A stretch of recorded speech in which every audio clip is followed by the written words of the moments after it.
नमस्कार। स्वदेश न्यूज के खास प्रोग्राम जनता मांगे जवाब में आपका स्वागत है। आपके साथ मैं हूं एसपी त्रिपाठी। जनता मांगे जवाब में आज बात महाराष्ट्र की सियासत की, बात अजीत पवार के अपने विधायकों के साथ बीजेपी में शामिल होने के अटकलों की, उस पर लगे विराम की और उस पर हो रही बयानबाजी की।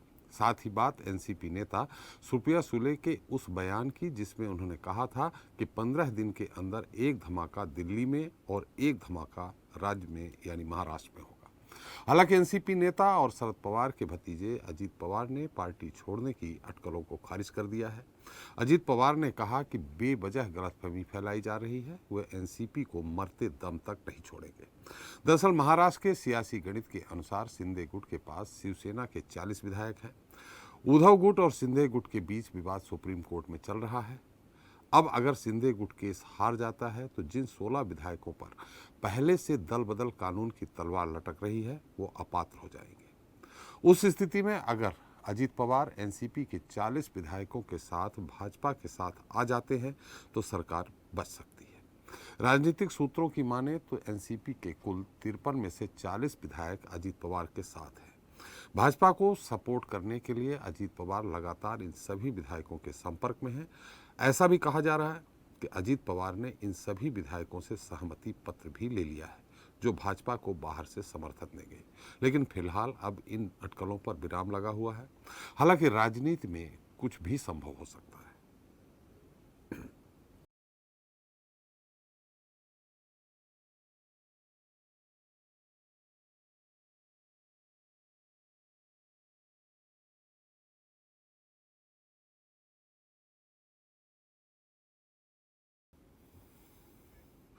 तो एक खबर रविवार को महाराष्ट्र की सियासत में बड़ी तेजी से चलती है कि एनसीपी चीफ शरद पवार के भतीजे अजीत पवार बीजेपी में शामिल हो सकते हैं।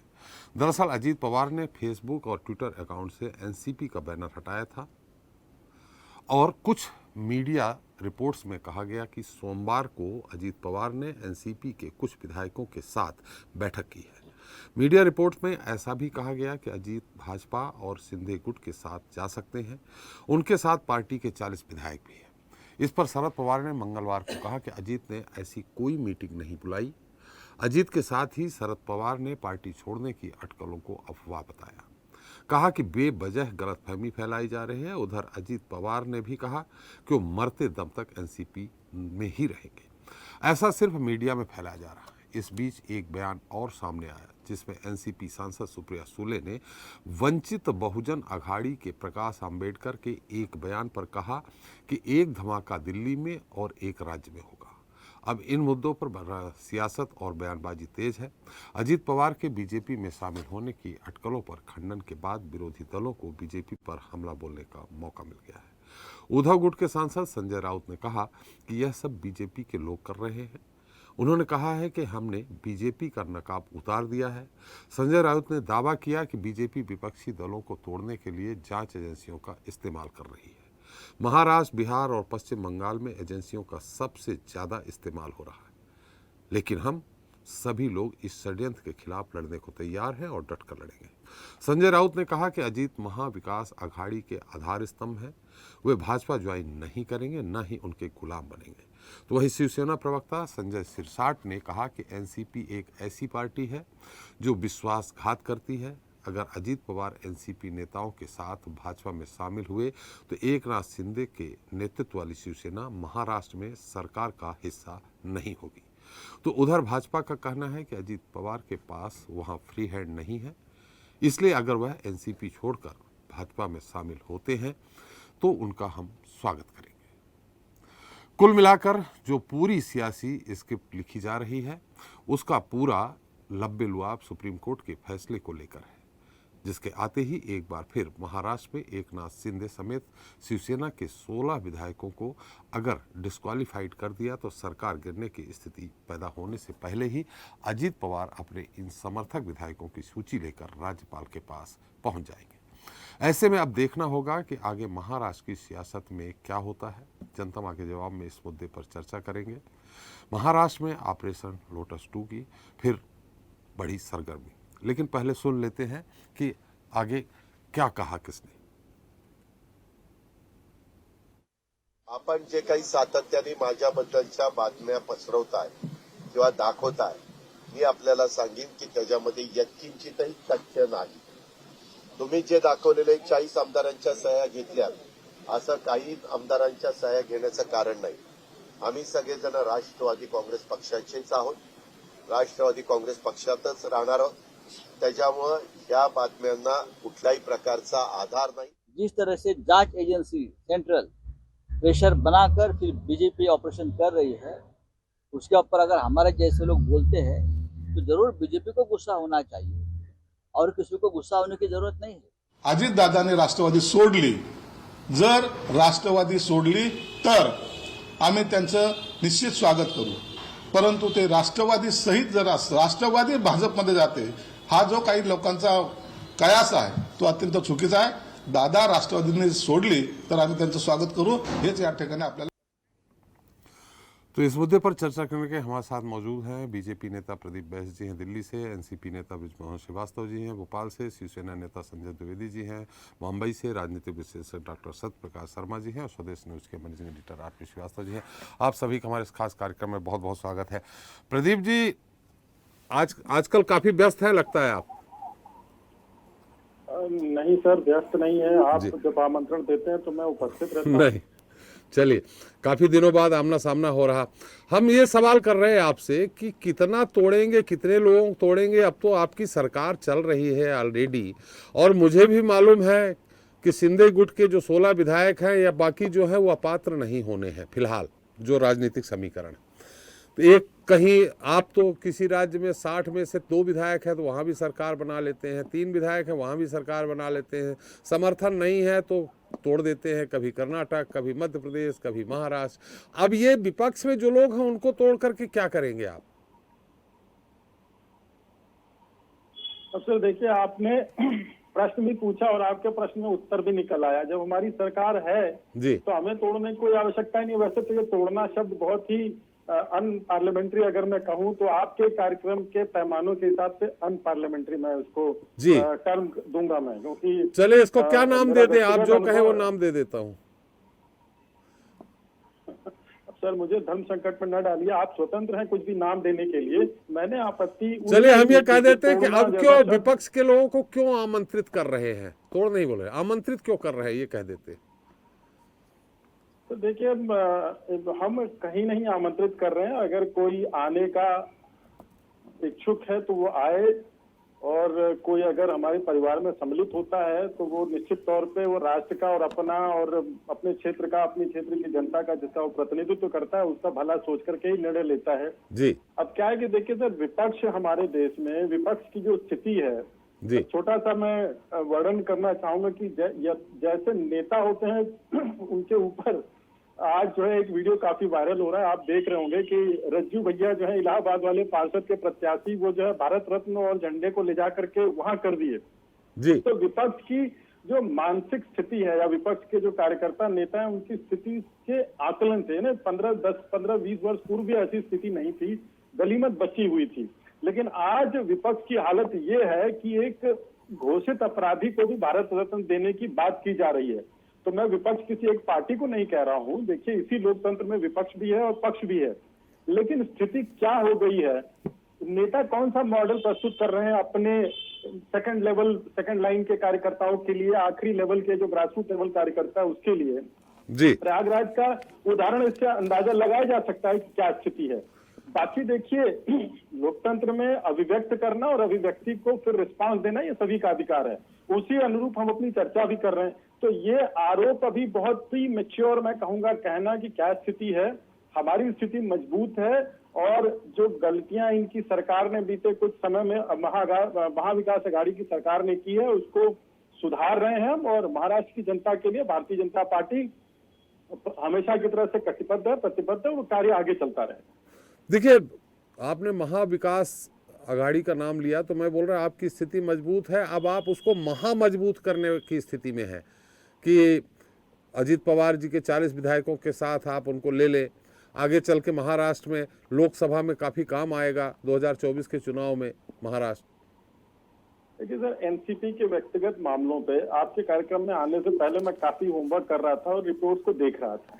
जो लेटेस्ट मुझे रिपोर्ट पता चली कि भाई वो पार्टी उनका व्यक्तिगत मामला है और अजीत पवार जी क्या स्थिति रही है बीते कई वर्षों से, किन चीजों को लेकर के वो चर्चा में रहे और किस चीज के लिए आंतरिक लड़ाई चल रही है, किस बात की आंतरिक लड़ाई चल रही है, तो आप इसको ये भी कह सकते हैं कि ये प्रेशर पॉलिटिक्स हो अपने घर की स्थिति को मजबूत करने के लिए। दो धड़े हैं उसमें, और उसमें इस संभावना से भी विचार नहीं किया जा सकता कि अपनी बात को मनवाने के लिए या अपनी स्थिति को और मजबूत करने के लिए, अपनी नींव को और तेज धार और मजबूती देने के लिए इस प्रकार के स्टेटमेंट दूसरे के खर्चे पे किए जा सकते हैं।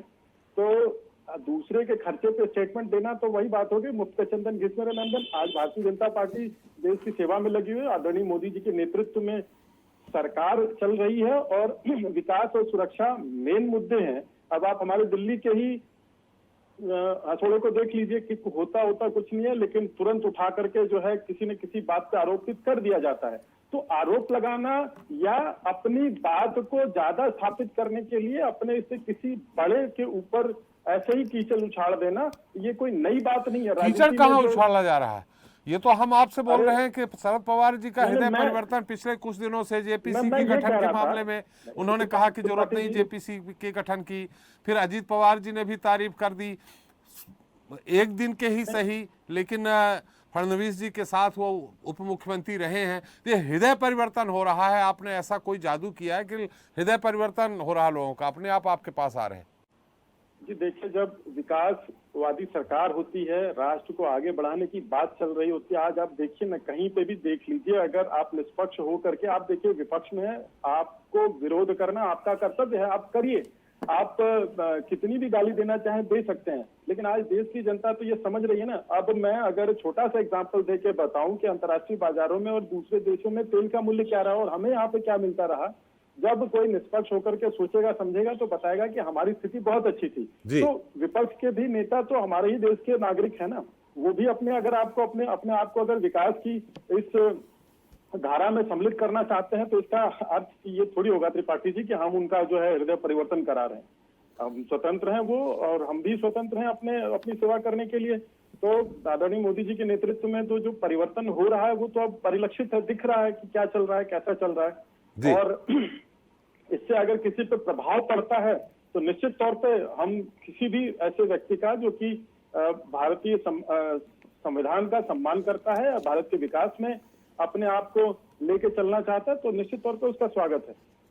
चलिए, बृजमोहन श्रीवास्तव जी हमारे साथ हैं। बृजमोहन जी, मेरी आवाज आ रही है आपको? बिल्कुल आ रही है, मैंने पूरा वक्तव्य भी सुना भाजपा के आदरणीय प्रवक्ता जी का। जी बृजमोहन जी, सब कुछ ठीक ठाक नहीं चल रहा है। देखिए, जब शिवसेना टूटी थी तो एक आध महीने पहले से इस तरह की कुछ चर्चाएं होने लगी थी, फिर बाद में अंततः यही हो कि जहां भी मध्य प्रदेश हो, यहाँ जहां भी बीजेपी की सरकार हो जिस राज्य में, वहां जाकर के विधायक शरण ले लेते हैं, खासकर बंगलौर में ज्यादा शरण ले रहे हैं, तो कुछ अच्छा नहीं चल रहा है। देखिए, एनसीपी का बैनर हटाना अपने फेसबुक ट्विटर हैंडल से, दूसरी तरफ शरद पवार जी का अचानक बोलना, सुप्रिया सुले जी ने ये कहा है कि 2 धमाके होने वाले हैं, एक दिल्ली में, एक भोपाल में, एक बम्बई में, तो ये 2 धमाके क्या हैं? देखिए, मैं बिंदुवार आपकी सारी बातों का जवाब देता हूँ। जी, सबसे पहले तो जो आदरणीय सुप्रिया सुले जी के लिए आपने प्रश्न किया, मैं उसका जवाब दे दूँ। जी, उन्होंने जो ये कहा कि 2 धमाके होंगे, तो उसके पीछे उनका तात्पर्य जो मैं समझ पाया हूँ, सुप्रीम कोर्ट से इसकी बहस पूरी हो चुकी है शिवसेना और महाराष्ट्र के मुद्दे को लेके, जी, और ऐसा लग रहा है कि वहां पर जो 16 विधायक हैं उनको डिस्क्वालीफाई कर दिया जाएगा। तो एक धमाका वो होगा, जब वहां धमाका होगा तो दूसरा धमाका निश्चित रूप से महाराष्ट्र में होगा, क्योंकि आदरणीय एकनाथ शिंदे साहब उन 16 विधायकों में सम्मिलित है। जब वो डिस्क्वालीफाई होंगे तो निश्चित रूप से महाराष्ट्र में भी एक धमाका सुनाई देगा। उनका सीधा तात्पर्य ये है। जी, अब जहां तक बात आती है, हमारे भारतीय जनता पार्टी के आदरणीय प्रवक्ता जी कह रहे थे कि एनसीपी में 2 धड़े हैं, तो मैं स्पष्ट कर दूं, राष्ट्रवादी कांग्रेस पार्टी में कोई धड़ा नहीं है। वहां पर एक ही धड़ा है शरद पवार जी का, और शरद पवार जी के साथ पूरे एनसीपी के नेता हैं। जी, लेकिन जो वर्तमान अभी सरकार, खोखा सरकार चल रही है वहाँ दिल्ली महाराष्ट्र में, उसमें जरूर 2 धड़े, एक देवेंद्र फडणवीस साहब का है और एक एकनाथ शिंदे साहब का है। एक्चुअली ये पूरा त्रिपाठी जी, ये पूरा जो मामला है, ये भारतीय आदरणीय देवेंद्र फडणवीस और आदरणीय एकनाथ शिंदे के बीच का टसल का परिणाम है ये। जी। हुआ क्या था, इसका बैकग्राउंड मैं आपको बता दूं। 23 सितंबर 2022 को जी आदरणीय एकनाथ शिंदे साहब दिल्ली जाते हैं जी और दिल्ली के उनके उस कार्यक्रम में कहीं भी उनका देश के आदरणीय गृह मंत्री साहब से मिलने का कोई मुद्दा नहीं होता है। लेकिन अचानक वो रात को अपने साथियों के साथ मिलने पहुंच जाते हैं आदरणीय अमित शाह साहब के कोठी पर, और वहां के एक दो पेपरों ने भी इस बात को छापा है। इस बात से आदरणीय देवेंद्र फडणवीस साहब बहुत ज्यादा व्यथित हो गए थे और इन लोगों के बीच में कहा सुनी भी हुई थी, जो चूंकि पेपरों में नहीं छपा, सार्वजनिक रूप से बात नहीं आ पाई, लेकिन हम लोग राजनीति करते हैं, हमें मालूम है कि अंदर खाने में क्या हो रहा है। और उसी दिन से इन लोगों में नाइटफाकी हो गई। पूरा महाराष्ट्र क्या, पूरा मैं सोचता हूँ सभी जो राजनीति करने वाले लोग हैं वो इस बात को जानते हैं कि आदरणीय अमित शाह साहब आदरणीय देवेंद्र फडणवीस साहब को पसंद नहीं करते। इसका फायदा उठाकर ये आपको कहाँ से मालूम पड़ा? ये आपको कहाँ से सब लोग जानते हैं, सब लोग जानते हैं, हम राजनीति करते हैं। अब कहाँ से क्या पता लगा आपको, ये जानकारी कहाँ से मिली? जी आप बताइए, क्या अमित शाह, क्या अजीत दादा ने आपको बताया? क्या सुप्रिया सुले जी ने आके आपके कान में? सुप्रिया सुले जी ने, देखिए हम लोगों का तो काम है आकलन करना। अब हमने आपसे वही सवाल किया है कि हमारा भी आकलन वही है, हम राजनीति करते थे। 2 धमाके होने हैं, हमने उस पर सवाल किया आपसे, 2 धमाके होने उस पर सवाल किया। जी, आदरणीय सुप्रिया जी ने आपसे आके तो नहीं कहा ना, आपने सुना ना, उसी आधार पे आप उससे बात कर रहे हैं। तो ये जो मैं बता रहा हूं, सुप्रिया सुले जी ने सार्वजनिक तौर पे ये कहा है 2 धमाके होने हैं। अमित शाह साहब नापसंद करते हैं देवेंद्र फडणवीस साहब को, ये पूरे राजनीतिक हलकों में मालूम है, हर आदमी जानता है इस बात को। उनके जिस समय उनको महाराष्ट्र का मुख्यमंत्री बनाया गया था उस समय भी ये मुद्दा डिस्कस हुआ था, क्योंकि आदरणीय मोदी जी चाहते थे उनको मुख्यमंत्री बनाना, और आदरणीय अमित शाह साहब उस समय उसमें तैयार नहीं थे। पेपरों में छपा है, सारी चीजें मालूम है। मतलब आपने मोदी जी अमित शाह जी के बीच में भी खाई खींच दी? पक्के तौर से है, पक्के तौर से। इस मामले में क्या गलत है, जो हकीकत है वो है। अब मैं आपसे दूसरी बात कहना चाहता हूँ, ये जो पूरा झगड़ा है 2 लोगों को लेकर है। एक ये कि वहां पर इस समय एकनाथ शिंदे साहब आदरणीय देवेंद्र फडणवीस साहब की बात सुनने को तैयार नहीं है, वो अपने विधायकों की बात सुन रहे हैं, क्योंकि जो विधायक उनके साथ गए हैं सारे काम उनके हो रहे हैं। भारतीय जनता पार्टी के विधायकों में और कार्यकर्ताओं में पूरी तौर से असंतोष है। उन लोगों ने इस बात को फैलाया है जिससे कि एकनाथ शिंदे साहब प्रेशर में आ सके और देवेंद्र फडणवीस साहब की बात सुन सके। एक दूसरा, इस महीने के अंत में महाविकास अघाड़ी की एक बहुत बड़ी रैली मुंबई में होना प्रस्तावित है, जिसमें ऐसी कल्पना की जाती है, ऐसी संभावना है कि उसमें कम से कम 20 लाख से ज्यादा लोग इकट्ठे होंगे। अगर उसमें इतने लोग इकट्ठे होते हैं तो निश्चित रूप से वो चर्चा पूरे भारत में नहीं पूरे विश्व में होगी, क्योंकि मुंबई की जब चर्चा होती है तो पूरे विश्व में पेपरों में छपता है, जहाँ पे भारतीय जनता पार्टी को बहुत मुश्किलात के हालात का सामना करना पड़ेगा। उन सारी बातों से बचने के लिए इस प्रकार की सारी बातें चल रही हैं, और ये भारतीय जनता पार्टी का अंदरूनी झगड़ा है। राष्ट्रवादी कांग्रेस पार्टी में और महाविकास अघाड़ी में किसी प्रकार की ना तो कोई नाइटफाकी है, ना हम लोग एक दूसरे के खिलाफ हैं। हम लोग वहाँ पे पूरी शक्ति के साथ भारतीय जनता पार्टी से संघर्ष करने के लिए तैयार हैं। 4-4, 5-5 लाख लोगों की हम लोगों की मीटिंग हो रही है। अभी जो नागपुर में 3 दिन पहले मीटिंग हुई है उसमें करीब 5 लाख लोग थे, आप उसका वीडियो निकलवा के देख लीजिए। इसके पहले की जो 5 और मीटिंग हुई है उनमें लाखों लोग आए हैं। तो जब हमको इतना बड़ा जन समर्थन मिल रहा हो तो आदरणीय अजीत पवार साहब एक बहुत ही गंभीर राजनेता है, वो इस प्रकार का कोई फैसला क्यों लेंगे जिस प्रकार की चर्चा चल रही है। लेकिन इसकी चर्चा की शुरुआत तो भारतीय जनता पार्टी के साथियों ने की है। अब भाई मेरे जो प्रवक्ता थे वो बोल रहे थे कि साहब अगर कोई हमारी पार्टी में आना चाहे तो, अरे जो कर्नाटक में आपकी पार्टी के मुख्यमंत्री थे, जो आपकी पार्टी में वहाँ पे उप मुख्यमंत्री थे, जो एमएलसी थे, एमएलए थे, मिनिस्टर थे, वो आपकी पार्टी छोड़ के जा रहे हैं। आपकी पार्टी में कोई आएगा क्यों? वहाँ पे हम लोग देख रहे हैं कि पार्टी की क्या हालत हो रही है। राजस्थान में ये नहीं संभाल पा रहे हैं अपने विद्रोह को। ब्रिजमोहन जी, तो क्या भारतीय जनता पार्टी है यानी मोदी या अमित शाह जी के कहने पे शरद पवार जी का हृदय परिवर्तन हो रहा कि जेपीसी के गठन की आवश्यकता नहीं? क्यों होगा? जेपीसी नहीं, सुन तो लीजिए, हमारा सवाल तो सुन लीजिए। जेपीसी के गठन की आवश्यकता नहीं है, फिर उन पर प्रेशर पड़ता है, फिर मुलाकात होती है दूसरे पक्ष नेताओं से, फिर बोलते हैं चलो विपक्ष की एकता के लिए हम मानते हैं कि जेपीसी का गठन हो जाए। त्रिपाठी भाई, आपने पूरा होमवर्क नहीं किया। आदरणीय शरद पवार जी ने जब लोकसभा का सेशन समाप्त हो गया जी, उसके उपरांत ये कहा कि मेरा ये अनुभव है। उन्होंने अपने अनुभव को शेयर किया। उन्होंने ना तो गठबंधन के साथियों पे दबाव डाला, ना ये कहा कि अगर आप हमारी बात नहीं मानेंगे तो हम गठबंधन से बाहर चले ये जाएंगे। आप ये या कहाँ से सोच रहे? गठबंधन जो को मैंने मानना नहीं जरूरी कहा, है। जो मैंने नहीं कहा वो कहाँ से सुन रहे हैं आप? हमने कहा कि शरद पवार जी का सार्वजनिक बयान आया था कि जेपीसी के गठन की आवश्यकता नहीं है, जबकि समूचा विपक्ष जेपीसी की गठन की बात कर रहा था। फिर मैं बाद आपको में वही तो कह रहा शरद हूं। पवार जी का एक बयान फिर आता है कि मैं भी विपक्ष बता की रहा हूं। एकता के लिए, विपक्ष की एकता के लिए हम सहमत हैं। हम ये दो सवाल आपसे कर रहे हैं, होमवर्क की बात ही नहीं है। होमवर्क आपका यहाँ पे कमजोर इसलिए है, आपने ये कहा कि उनपे कमल शरद पवार जी पे दबाव आया और उसके बाद उन्होंने फिर अपना स्टेटमेंट बदला। वो मैं आपको कहना चाह रहा था, वहां पे आपका होमवर्क कमजोर है। आदरणीय शरद पवार जी पूरी तौर से एक डेमोक्रेटिक पर्सनैलिटी है, वो अपने साथियों की बात का बहुत सम्मान करते हैं। और उन्होंने ये बात जिस दिन आप एनडीटीवी का पूरा इंटरव्यू देख लीजिए, उस पर भी उन्होंने इस बात को कहा। हम सिर्फ अपना और टीवी ठीक देखते हैं, इसके- हम अपना टीवी देखते हैं बस। जी, और ठीक उसके अगले दिन उन्होंने नासिक में प्रेस कॉन्फ्रेंस में इस बात को स्पष्ट कर दिया था कि मेरे ये जो विचार है ये मेरे बहुत व्यक्तिगत अनुभव के विचार हैं, और इस पे अगर हमारे साथी तैयार नहीं होंगे तो जेपीसी की मांग के साथ अगर गठबंधन के लोग मांग करेंगे, मैं भी उसके साथ हूँ। और राष्ट्रवादी कांग्रेस पार्टी अगर हमारे गठबंधन के सारे साथी अगर जेपीसी की मांग करेंगे तो मैं राष्ट्रीय प्रवक्ता के रूप में आपसे कह रहा हूँ, हम उनका साथ देंगे और हम भी जेपीसी की मांग करेंगे। एक ब्रिजमोहन जी, अपने अनुभव को शेयर किया है। आप कान को हाथ घुमा के पकड़ रहे हैं। पहले जब पूरा संसद पैदल मार्च करते हैं, जेपीसी के गठन की बात करते हैं, और फिर उसी समय अगर शरद पवार जी का कुछ दिनों बाद बयान आ जाता है कि जेपीसी के गठन की आवश्यकता नहीं है, इसको हम क्या माने?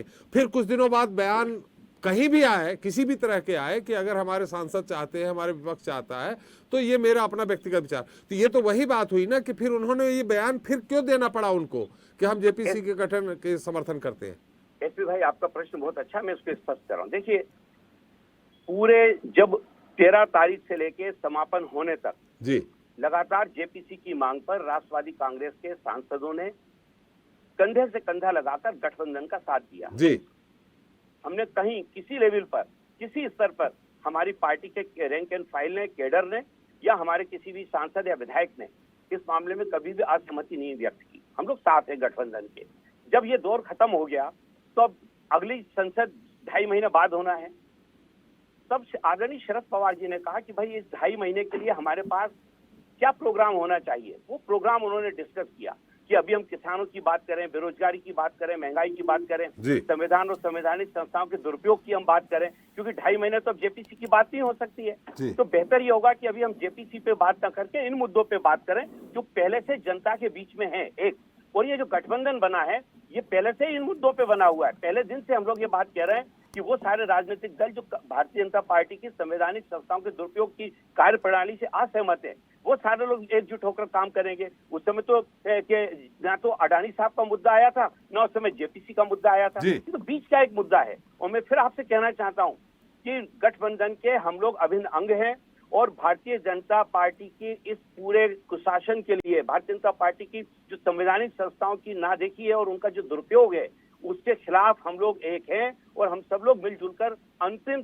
शक्ति तक बिल्कुल इस मामले में उनके खिलाफ काम करेंगे। और हमारी पूरी कोशिश होगी कि 2024 में भारतीय जनता पार्टी की सरकार ना बने। चलिए निश्चित। हमारे संजय द्विवेदी जी, संजय साहब आप ज्यादा बेहतर बताएंगे, कुछ पक रहा है अंदर। देखिए, आप लोगों को भी मालूम पड़ गया था जब 2 गुट होने वाले थे, शिंदे जी अलग होने वाले थे, फिर अचानक बंगलौर पहुंच जाते हैं, फिर आते हैं, गुट अलग हो जाता है, 40 विधायक के मामला चल रहा है सुप्रीम कोर्ट में। जो भी निर्णय है, जिस तरह से एनसीपी की कुछ बातें बाहर आ रही है, मीडिया तक आ रही है, क्या आपको नहीं लगता है कि वहां भी कुछ पक रहा है? संजय जी। त्रिपाठी जी, मैं एक बात कहना चाहूंगा बहुत स्पष्ट रूप से जी कि भारतीय जनता पार्टी या जो केंद्र सरकार चल रही पिछले 8-9 साल से, इनका एक सूत्री काम है, एक सूत्री कार्य इनका है कि हम किसी तरह से सरकार ने, जहां भी इनको देखिए, सरकार कैसे बनती है, जो चुनाव होता है उसमें जनता चुन के भेजती है, लेकिन जहां इनकी सरकार नहीं बन पाती है वहां पे ये जो भी फॉर्मूला लगाते हो सरकारें अपनी बना लेते हैं। मैं कर्नाटक उदाहरण दे रहा हूँ। कर्नाटक में इन्होंने भी तोड़फोड़ सरकार बना ली, लेकिन आज कर्नाटक की स्थिति क्या है? आज कर्नाटक में पूर्व मुख्यमंत्री एमएलसी को कांग्रेस में जा रहे हैं। उनको टिकट नहीं मिल रहा है इसलिए जा रहे हैं, टिकट नहीं दे रही बीजेपी इसलिए जा रहे हैं। कोई बात, तो टिकट नहीं मिल रहा है तो उनको लग तो रहा है कि हम कांग्रेस से जीत जाएंगे। आप ये देखिए, टिकट नहीं मिल रहा है तो अगर वो कांग्रेस से न जीत पाने की स्थिति में होते तो कांग्रेस में क्यों जाते? अवसरवादी नहीं कहेंगे आप इनको, अवसरवादी नहीं कहेंगे। सुन त्रिपाठी जी, मैं उसी कह रहा हूँ जी। जो ये तोड़फोड़ की राजनीति 8-9 साल से पूरे देश में चल रही है, ये बिल्कुल जो आज सर उदाहरण जो है कर्नाटक दे रहा है कि अगर आप ऐसे तोड़फोड़ कर रहे थे तो कर्नाटक में आपके मुख्यमंत्री उपमंत्री कांग्रेस में जा रहे हैं। जिस कांग्रेस को खत्म करने की बात करते थे कि कांग्रेस को समाप्त कर देंगे, पहली बात तो ये हो गई। अब आप दूसरी बात पे आइए, आप जब इस स्थिति में बैठे हुए हैं कि जहां से आपको आज देश में जो चीजें हो रही हैं, या जो चीज चाहिए, जो आपने 2014 में वादे किए थे, उन वादों पे कितना खरे उतर रहे हैं। देखिए, ये इसमें घमंड नहीं करना चाहिए कि साहब हमको दोबारा जनता ने मौका दे दिया। जनता ने अगर मौका इसलिए दिया आपको कि उनको लगता था सब कांग्रेस सरकार बनेगी या कोई दूसरी सरकार बनेगी, वो कार्य नहीं कर पा रही है। आप पे भरोसा किया, आपका क्या काम है? चाहे आपने एक सूत्री काम किया है, सरकारें तोड़ के सरकारें बनाना, जो गलत है। आप चुनाव में जाइए भाई, जो एक बात ही कहते हैं इनके प्रवक्ता लोग कि संविधान की 56 धारा को उपयोग करके इन्होंने 100 सरकारें गिरानी, तो 356 धारा संविधान में निहित है ना, उसके द्वारा गिराने के बाद चुनाव होता था, चुनाव होने के बाद जो जीतता था वो सरकार बनाता था। लेकिन आप क्या कर रहे हो? आज शिवसेना कांग्रेस एनसीपी सरकार बनाई 2019 में, हम आपसे चुनाव लड़े, तो आप भी तो बहुत जगह इसी आप जेजेपी के विरुद्ध चुनाव लड़े। अब मेघालय में जिस सरकार समर्थन दे रहे थे, उस सरकार समर्थन दे के बाहर निकल के आपने उस सरकार को कहा सब भ्रष्टाचारी है, भ्रष्टाचार मुक्त है, भ्रष्टाचारी सरकार है, हम इनके साथ नहीं लड़ेंगे। आपने लड़वाए और आपने 2 विधायक जीते, फिर आप कूद के वहां पहुंच गए, फिर जेजेपी के साथ पहुंच गए, आप कूद गए। तो ये जो राजनीति चल रही है, तो जो ये चीजें चल रही है, आप एक चीज निश्चिंत रहिए ना। अब जो बात तोड़ फोड़ की बात चलती है, जो विधायक जो भी प्रवक्ता जी हमारे कह रहे थे, मैंने आप सवाल किया कि क्या एनसीपी में भी हो रहा है यही दरार पड़ रही है? मैं उसी पे आ रहा हूँ, उसी बात पे आ रहा हूँ। जो अभी प्रवक्ता जी ने कहा, साहब मेरे पास लोग अपने आप आ रहे हैं, बड़ा हास्यास्पद है जी, बड़ा हास्यास्पद है। आज चाहे शिवसेना में टूट हुई हो, चाहे मध्य प्रदेश में टूट हुई हो, चाहे कलकत्ता में या पश्चिम बंगाल में टूट हुई हो, या जहां के भी विधायक जो जिनके ऊपर इन्होंने ही भ्रष्टाचार का आरोप लगाए थे, किसी दूसरी पार्टी नहीं लगाए थे, जिनका जो क्योंकि ईडी सीबीआई आईटी इनके साथ में है, चुनाव आयोग इनके साथ में है, जो चाहे वो निर्णय निकलवा लेते हैं, जिसको चाहे वो दे देते हैं। तो जो ये काम कर रहे हैं, भ्रष्टाचार आरोप लगाते हैं, वो विधायक आ गए, चाहे असम ले लीजिए, चुनाव आयोग पे आप आरोप लगा रहे हैं, ध्यान रखिएगा, चुनाव आयोग सदन की इकाई है। सुनिए तो मैंने सभी संवैधानिक इकाइयां हैं, ईडी भी है, सीबीआई भी, सब है, संवैधानिक इकाइयां सभी हैं, मैं सबकी बात कर रहा हूँ। अब असम में जो मुख्यमंत्री आज हैं, उनके खिलाफ सबसे ज्यादा जहाँ से इनको अभी जो है दिखाया गया था आईना। अरे रुकता जाइए भैया, मैं आपके बोला नहीं ना, थोड़ा टोकिए मत, हमें बोलने दीजिए ना, फिर आप बोल लीजिएगा जो मैं बोल रहा हूँ जी। थोड़ा अब आप संक्षेप में संजय जी। असम में जिनको इन्होंने लाए कांग्रेस से, जिनको मुख्यमंत्री बनाए, उनको भी उन्होंने आरोप लगाए थे। नारायण रायडन लेके आए, उनको केंद्रीय मंत्री बनाया, उन पर भी इन्होंने आरोप लगाए थे। शिवसेना के जो 12 सांसद शामिल हुए हैं, उसमें कितने लोगों पर उन्होंने आरोप लगाए थे, वो इनके पक्ष में शामिल हो गए। अब इन्होंने जो 40 विधायक हैं, इसमें कितने विधायकों के ऊपर इन्हीं लोगों ने आरोप लगाए थे। और जो आप बात कह रहे हैं, सुप्रीम कोर्ट निर्णय आने वाला है, हम जज नहीं है, लेकिन जो हमने पूरी सुनी, जो कार्रवाई मैंने सुनी, जो देखी है, 16 विधायकों की बात नहीं है, यहाँ 40 विधायक अगर विशेषता चली जाती है तो सरकार संवैधानिक हो गई। तो सरकार बनने का कोई मतलब ही नहीं। दोबारा बीजेपी सरकार बनाना चाहे तो एक असंवैधानिक सरकार बनाने के बाद क्या संविधान का फिर दुरुपयोग करेंगे? तो जो ये बात जो चल रही है, जो जितने नेता हैं, जैसे एनसीपी लीजिए, एनसी अनिल देशमुख, छगन भुजबल, सबसे पहले उन्होंने आरोप लगाया, जेल में डाल दिया। संजय राउत के ऊपर आरोप लगाया, जेल में डाल दिया, नहीं टूटे। तो ये तो प्रयोग एनसीपी पे कर चुके हैं ना, कि तोड़ने के लिए उन्होंने प्रयोग किया। मतलब आपका कहना है एनसीपी नहीं टूटेगी? नहीं टूट सकती है जी, चलिए, नहीं टूट सकती है। आप देखिए, अगर टूटनी होती तो अनिल देशमुख और छगन भुजबल के साथ टूट गई होती, लेकिन नहीं टूट पाई। संजय राउत को उन्होंने, देशमुख जी और छगन भुजबल अलग हैं, अजित पवार जी अलग है। देखिए त्रिपाठी जी, कोई अलग नहीं होता, ये सेकंड आदमी पकड़ते हैं। आज जितने जगह भी आपने देखा होगा, जितनी सरकारें इन्होंने विधायक छोड़े हैं, उन पार्टी का सेकंड नंबर लीडर को इन्होंने तोड़ा। अब इन्होंने पहले तोड़ तो दिया था माननीय अजीत दादा पवार को चक्की पिसवाएंगे और वैसे घंटे सरकार बना ली। अरे उसी इलेक्शन में आप कह रहे थे चक्की पिसवाएंगे और आपने सरकार बना ली, तो सरकार तोड़ दी आपने और उनसे मुख्यमंत्री को बना दिया। क्यों बना दिया भाई आपने? जो चक्की जिसको पिसवा रहे थे आप, तो उनको तो आजमा के दे दिया उन्होंने। अब इसके बाद उन्होंने 2 लोगों को आजमा के देगा, नहीं काम बन पा रहा है। तो ये चीज है। चलिए, अभी तो काम बना हुआ है। संजय जी, मैं आपके पास फिर आता हूँ। श्रीवास्तव जी, आपसे टिप्पणी जाएंगे, फिर सत्यप्रकाश जी के पास जाएंगे। जी बताइए। जी श्रीवास्तव जी।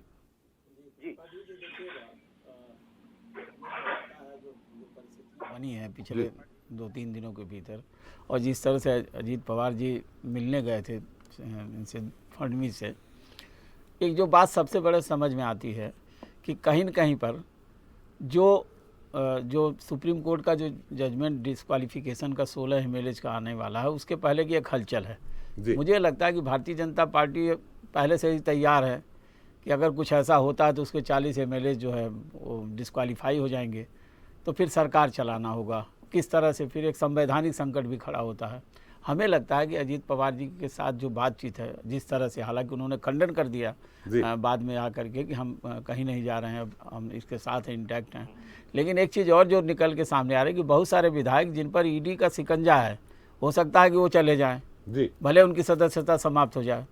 तो ये सब बहुत सारी चीज़ें हैं, लेकिन सबसे बड़ा सवाल है कि जो शरद पवार की जो रणनीति रही है, जिस तरह के वो नेता हैं, जिस कद के नेता हैं, वो हर संभावनाओं को टटोलते हैं। अगर अजीत पवार जी वहाँ पर जाते हैं तो उनका पहली बात तो ये होगा कि वो कभी मुख्यमंत्री बनने के लिए नहीं आएंगे, क्योंकि इसके पहले जब सिंधे जी ने जब वहाँ पर पूरी दो स्प्लिट हुआ शिवसेना में, तो वो मुख्यमंत्री पद का ही सौदा किए। तो अगर कुछ ऐसी सौदेबाजी होती है तभी वो जा पाएंगे, उप मुख्यमंत्री बनने तो नहीं जाएंगे। मतलब एक बार अजीत पवार जी उप मुख्यमंत्री, फडणवीस जी मुख्यमंत्री, फिर दूसरी बार अजीत पवार मुख्यमंत्री, फडणवीस जी मुख्यमंत्री। देखिए, ये तो सौदेबाजी वाला खेल है, आप वहाँ देख रहे हैं। नहीं तो ये पहली बार क्यों उप मुख्यमंत्री बनने चले जाते और उसके बाद सरकार गिर रही है। तो मेरा ये कहना है कि ये तो परिस्थितियाँ जिस तरह से पिछले दिनों में महाराष्ट्र की राजनीति में जिस तरह से उलटफेर होता रहा, शायद ये अभी भी जारी है, और आने वाले समय में एक परिस्थिति और निर्मित हो सकती है कि जो इनके भी अगर जाते हैं MLA लेके जाते हैं, तो वहाँ भी इसी तरह का डिस्क्वालिफिकेशन का सामना करना पड़ सकता है। तो ले दे के जो सारी की सारी जो इसके पर्दे के पीछे की जो कहानी है, जिस तरह से निकल के आ रही है और मीडिया में आ रही है, तमाम जगह उहापोह की स्थिति बनी रहती है। लेकिन अजीत पवार जी ने एक काम तो ज़रूर किया है कि शिंदे की नींद हराम करके रखा है, और इसलिए हराम करके रखा है कि उनका एक विकल्प लेके सामने चले गए भारतीय जनता पार्टी की। और भारतीय जनता पार्टी के पास तो सबसे बड़ा जो है, कितने लोगों के ऊपर जो है ED CBI की जांच पड़ताल चालू है।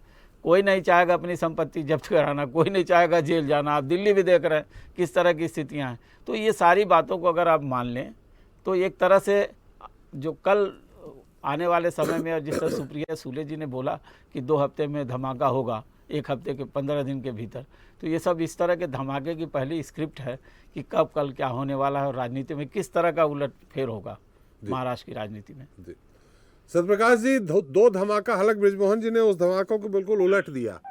उन्होंने कहा धमाका ये होने वाला है कि सुप्रीम कोर्ट का फैसला आने वाला है और यहाँ सरकार गिरेगी, धमाका इसके तरफ चला गया। लेकिन सुप्रिया सुले जी ने जिस तरह से कहा 2 धमाका, शरद पवार जी के जिस तरह से बयान आए इस दौरान, हालांकि उन बयान में बाद में पलट भी गए वो, तो क्या आपको लगता है जब कहीं आग लगती है तभी धुआं उठता है? अगर अजीत पवार जी के साथ ये बातें आ रही, मीडिया में आ रही हैं, मीडिया के लोग भी कहीं ना कहीं से अपना जो सोर्स है उसको पुख्ता करके ही छापते हैं या दिखाते हैं, क्या नहीं लगता आपको कि ये स्थिति बनने वाली है एनसीपी में? देखिए त्रिपाठी जी,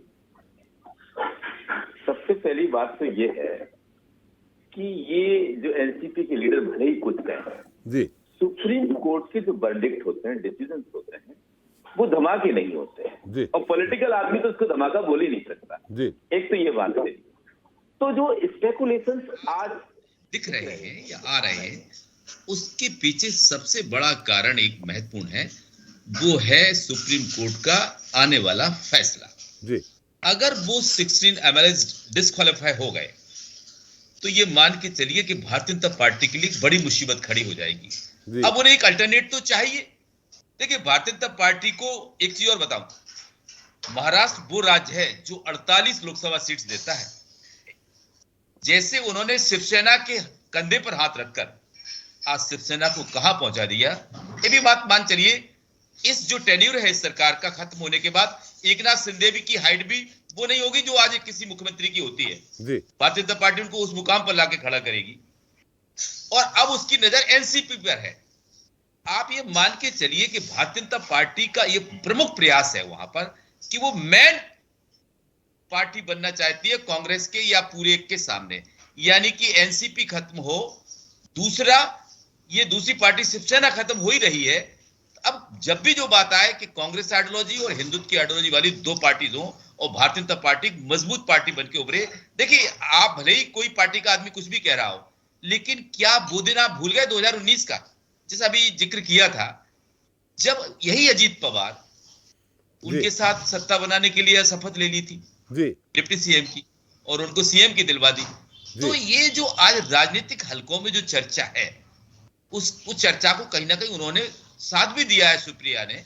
वो चर्चा ये सही है कि ये B plan Bharatiya Janata party का चल रहा है और ये चीज भी सही है, जिस चीज को पूरा अपोजिशन, जिस चीज पर 20,000 करोड़ के मामले को, अडानी के मामले को पूरा अपोजिशन, जिनमें आपस में लोगों की पट नहीं रही थी, वो सब जब एक साथ खड़े होकर दिखते हैं राहुल के डिस्क्वालिफिकेशन में भी, तो क्यों नहीं एनसीपी के लीडर उस समय अडानी के बैक्स में आते हैं, वो भी चीफ सुप्रीमो, जिनको कभी पीएम कैंडिडेट के रूप में भी माना जा सकता है अपोजिशन के, तो वो ऐसा बयान क्यों देते हैं? इससे ये सीधे सीधे लिंक तो जाते हैं कि कुछ ना कुछ अंदर खानों में चल तो रहा है, लेकिन ये धमाका तभी होगा जब सुप्रीम कोर्ट का इस मैटर में कुछ वर्डिक्ट आएगा।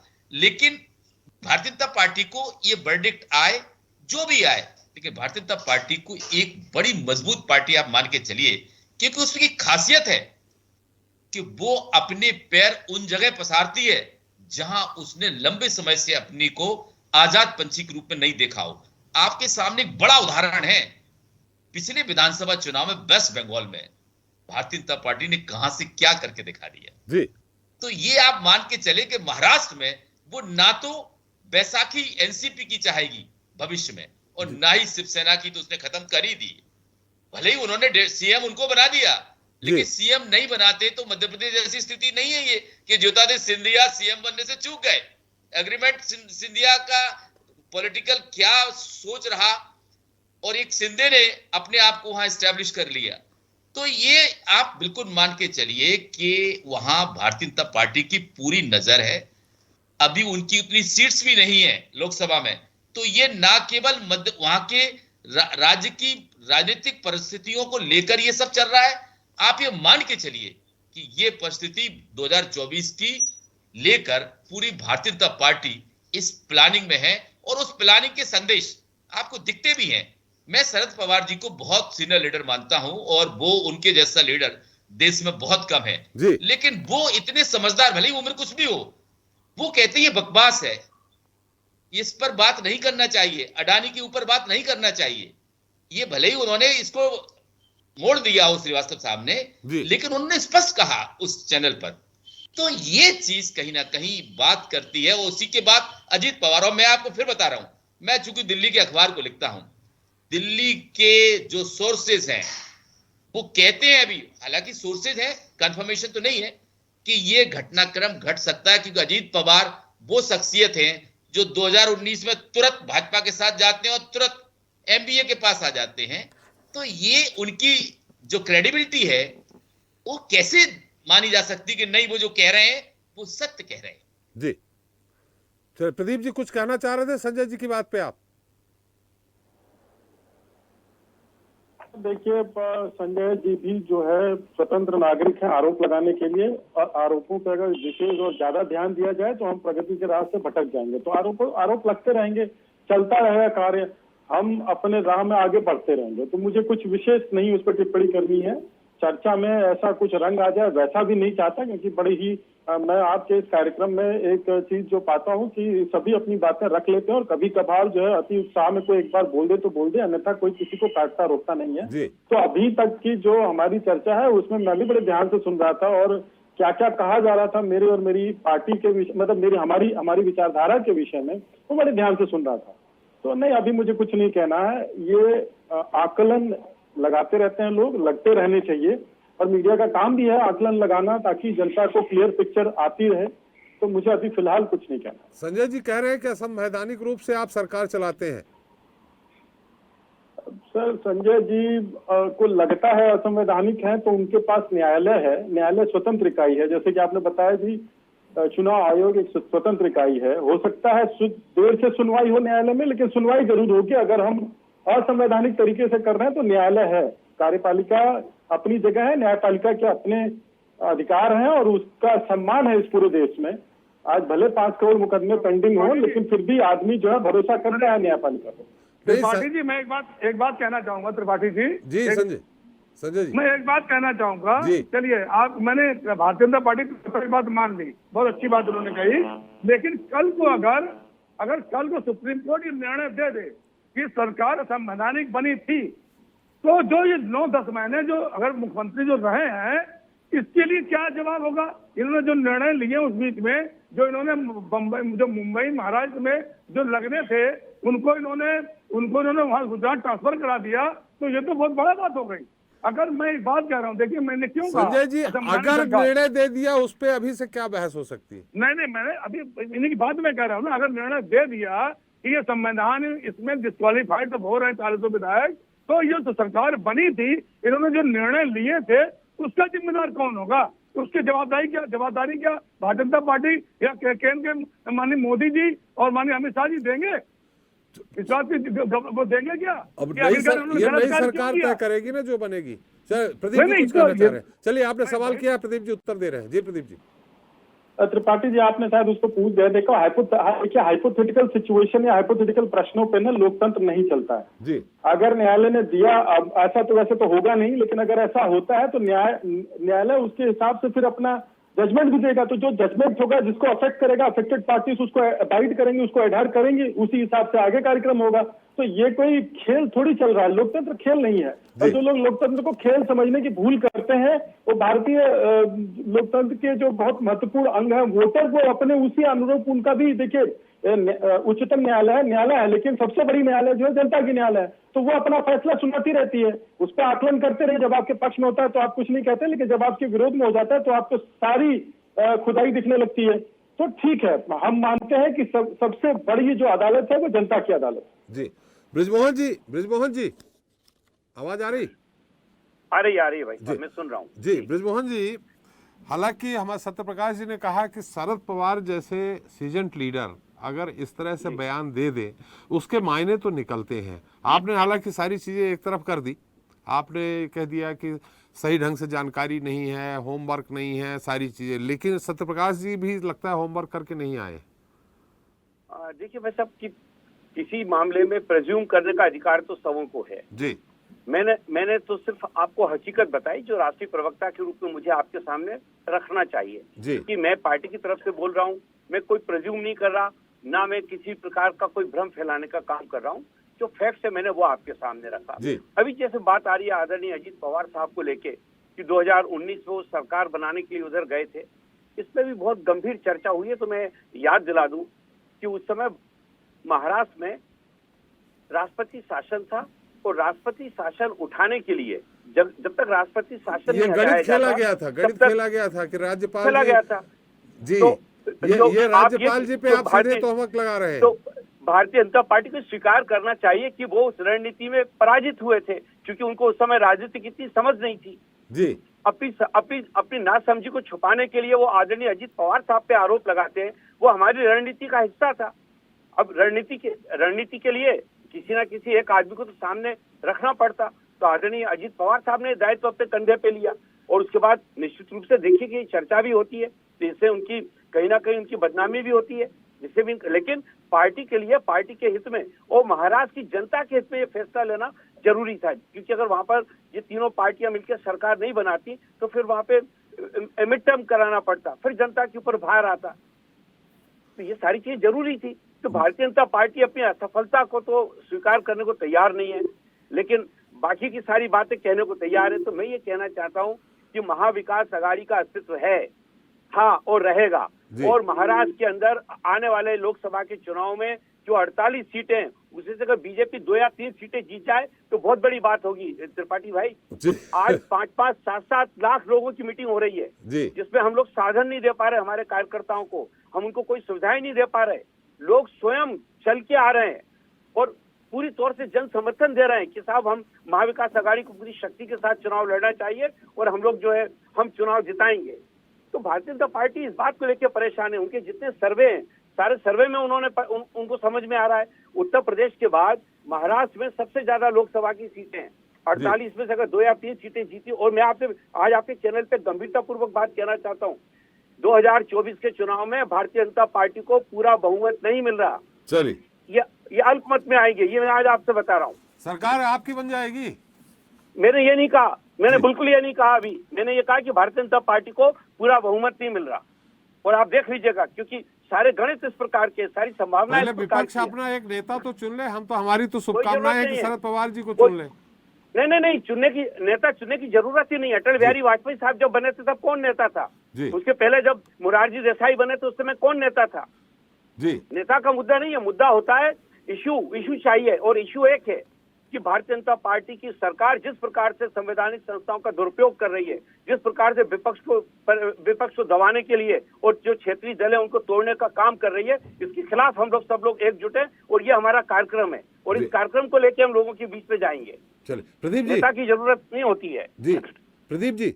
जी त्रिपाठी जी, मैं कुछ कहना चाह रहा था। जी कहिए थोड़ा संक्षेप पे। हाँ, आदरणीय बृजमोहन श्रीवास्तव जी, राष्ट्रीय प्रवक्ता एनसीपी के, मुझे काफी हद तक तो ना आम आदमी पार्टी के स्टेटमेंट उनके नेताओं की याद दिला रहे थे। हालांकि उस पार्टी का कोई है नहीं, लेकिन फिर भी हमें प्रसन्न होने से संविधान भी नहीं रोकता। तो अगर प्रसन्न होना है तो होने दें, लेकिन एक थोड़ी व्यवहारिक बात होती है। आप बता रहे थे कि जनादेश जैसा भी कोई शब्द होता है, तो जो हमारा महाराष्ट्र में चुनाव हुआ था उसमें जनता ने जो अपना मत दिया था चुनाव पूर्व गठबंधनों के लिए, और चुनाव के बाद उसमें क्या होता है, उस पर जनता सबसे ज्यादा ठगी जाती है। तो जैसा कि आपने कहा, आपका स्टेटमेंट आपको मुबारक। अब मैं आगे उसके कुछ नहीं बोलना चाहूंगा, लेकिन चुनाव सबसे बड़ा मापक होता है और जनता सबसे बड़ी जज होती है। तो मैं भगवान से प्रार्थना करूंगा श्री काशी विश्वनाथ से कि आपकी रैली में जो लोग आ रहे हैं उनको धूप न लगे और प्यास लगे तो पानी मिल जाए और उनको कोई दुविधा का सामना ना करना पड़े। चल सत्यप्रकाश जी, बहुत बड़ी बात बृजमोहन जी कह दी, हालांकि वो मैं नहीं कहना चाह रहा था कि राज्यपाल जी के पर संवैधानिक पद है, वहां सीधे आरोप। उनका कहना था कि राष्ट्रपति शासन था, रणनीति के तहत भाजपा के जितने थिंक टैंक हैं सब लेट गए एकदम सामने शरद पवार जी की रणनीति के तहत। अगर उनके साथ मिले, इसलिए रातों रात तत्कालीन राज्यपाल ने राष्ट्रपति शासन हटा के सरकार बनाने का न्योता दे दिया। अगर ऐसा नहीं होता तो वो राष्ट्रपति शासन लगा रहता। ये बहुत बड़ी बात कही उन्होंने। जी त्रिपाठी साहब जी, देखिए एक चीज तो है जी, आवाज आ रही मेरी? हाँ आ रही। जी देखिए, हालांकि वो पार्टी के बड़े नेता हो सकते हैं, आई डोंट नो हिम, लेकिन एक बात पक्की है कि उन्होंने एक बड़ी बात कह दी है जी। मतलब कहीं ना कहीं आपने अपनी पॉलिटिकल स्ट्रैटेजी को ऐसे यूज किया है जहां संवैधानिक दायरों में लेकर, यानी कि उन्होंने जो प्रेसिडेंट रूल को खत्म करने के लिए एक नाटक किया जी, मैंने पॉलिटिकल गेम है ये जी। तो मैं ये मान के चलता हूं कि कोई भी ऐसा राजनीतिक दल जो इतनी बड़ी स्थिति में खड़ा रहा हो, जिसमें इतने बड़े लीडर हो, वो ऐसी स्ट्रेटजी भी चलते हैं। ये कहीं ना कहीं एक बड़े सोच का विषय खड़ा होता है जी।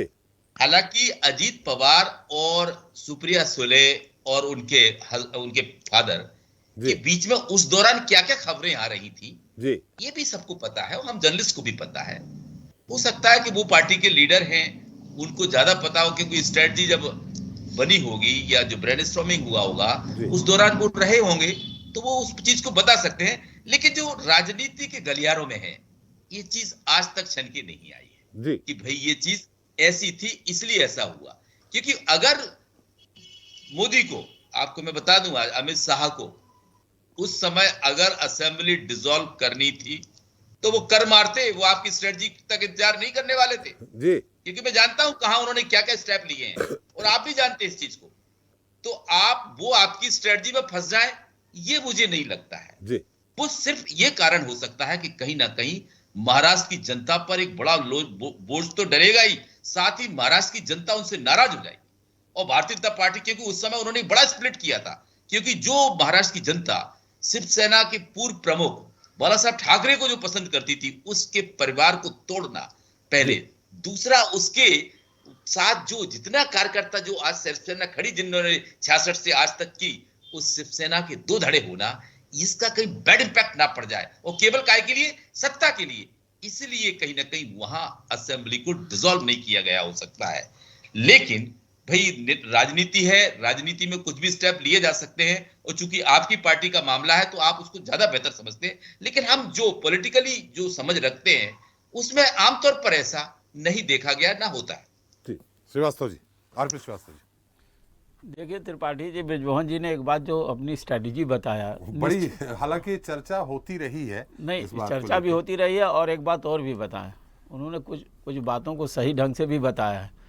अगर वहाँ पर ये वहाँ पर मुख्यमंत्री नहीं बनते फडणवीस जी और ये नहीं जाते, तो निश्चित रूप से ठीक है, मोदी और शाह जहाँ चाहे वहाँ पर राष्ट्रपति शासन लगवा सकते हैं, ये सब अलग बातें हैं। लेकिन देखिए वो भी संविधान से मतलब एक तरह से बंधे हुए हैं, और वो भी पूरे देश भर का जो देश की स्थिति जानते हैं। इतना जल्दी कोई स्टेप जल्दी वो भी नहीं लेंगे कि कहीं की जो है किसी राज्य की जो है डिसॉल्व कर दें। भले उनकी पार्टी जो है दूसरे दलों को तोड़ करके भले सरकार बना ले, लेकिन अभी तक डिसॉल्व करने जैसी स्थिति वो नहीं लाते हैं। केवल ये जम्मू कश्मीर में बस ये हुआ है। तो मेरा ये कहना है कि एक तरह से जो है वहाँ अजीत पवार का वापस लौटना, मतलब उनके पास बहुमत नहीं था, और दूसरी तरफ ये देखिएगा उद्धव ठाकरे का सीएम बनने वाली बात, ये दोनों बातें हैं। अगर मुख्यमंत्री पद के वो अपने आप को दावेदार, अगर यही बात भारतीय जनता पार्टी मान लेती और उनको सीएम बना देती, जिस तरह से शिंदे को बना दी, तो शायद ये इस तरह की स्थितियाँ आज महाराष्ट्र में नहीं होती। लेकिन सबके लिए जिम्मेदार सभी दल हैं, और ख़ास करके भारतीय जनता पार्टी एक बड़ा दल है, वो भी जिम्मेदार है।